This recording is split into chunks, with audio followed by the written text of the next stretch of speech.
Welcome to the Nordic Crime Podcast, the podcast where we explore the most fascinating and notorious crimes in Nordic history. I'm your host, Anna, and today we're going to talk about the Norrmalmstorg robbery, a bank heist and hostage situation that gave rise to the term Stockholm Syndrome. Stockholm Syndrome is a psychological phenomenon where hostages develop positive feelings towards their captors, sometimes even defending them or sympathizing with them. It was first coined by a Swedish psychiatrist, Nils Bejerot, who was involved in the negotiation and investigation of the Norrmalmstorg robbery. The robbery took place in August 1973 at the Kreditbanken in Norrmalmstorg Square in the heart of Stockholm. The bank was targeted by Jan-Erik Olsson, a 32-year-old career criminal who had escaped from prison a few days earlier. He entered the bank armed with a submachine gun and a pistol and took 4 employees as hostages, 3 women and 1 man.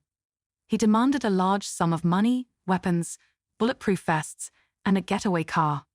He also asked for his friend and fellow criminal, Clark Olofsson, to join him at the bank. Olofsson was a 26-year-old notorious gangster who had a long history of violence and robbery. He was serving time in another prison, but the authorities agreed to bring him to the bank as a way of establishing communication with Olsson. The 2 men knew each other from previous stints in jail and had a mutual respect and admiration. The hostages were locked up in the bank's vault with Olsson and Olofsson, while the police surrounded the building and tried to negotiate their release. The standoff lasted for 6 days, during which time something unexpected happened. The hostages started to bond with their captors and even resisted the police attempts to rescue them. One of the hostages, Kristin Enmark, later said that she felt safer with Olsson and Olofsson than with the police, who she feared might use force or gas to end the siege. She also said that she trusted Olsson more than Olofsson because he seemed more honest and sincere. She even called the Prime Minister of Sweden at the time, Olof Palme, and asked him to let them leave together. Another hostage, Birgitta Lundblad, said that she saw Olsson as a kind person who was in a difficult situation. She said that he treated them well, gave them food and drinks, and even let them call their families. She also said that he apologized for taking them hostage and promised not to hurt them. The other 2 hostages, Elisabeth Olgren and Sven Sastrom, also expressed similar sentiments. They said they felt compassion for Olsson and Olofsson and understood their motives. They said they did not want to see them get hurt or arrested. The captors also developed an attachment to the hostages. Olsson later said that he cared for them like his own family and that he would have died for them. He said that he did not want to harm anyone, but only wanted to get out of prison and start a new life. He also said that he regretted his actions and wished he could undo them. Olofsson also said that he felt a connection with the hostages, especially with Enmark. He said that he tried to calm them down and make them laugh.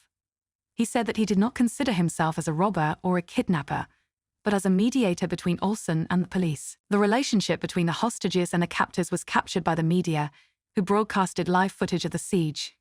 The public was fascinated by this unusual scenario, where the victims seemed to side with their tormentors. Some people even cheered for Olsson and Olofsson, seeing them as rebels or antiheroes. The siege finally ended on August 28th, when the police decided to use tear gas to flush out the robbers. Olsson and Olofsson surrendered without firing a shot and released the hostages unharmed. The hostages hugged and kissed their captors goodbye and thanked them for their kindness. They also pleaded with the police not to hurt them or shoot them. The aftermath of the robbery was marked by controversy and debate. Olsson and Olofsson were arrested and put on trial for their crimes. Olsson was sentenced to 10 years in prison, while Olofsson was acquitted on appeal. The hostages were questioned by psychologists and journalists about their strange behavior.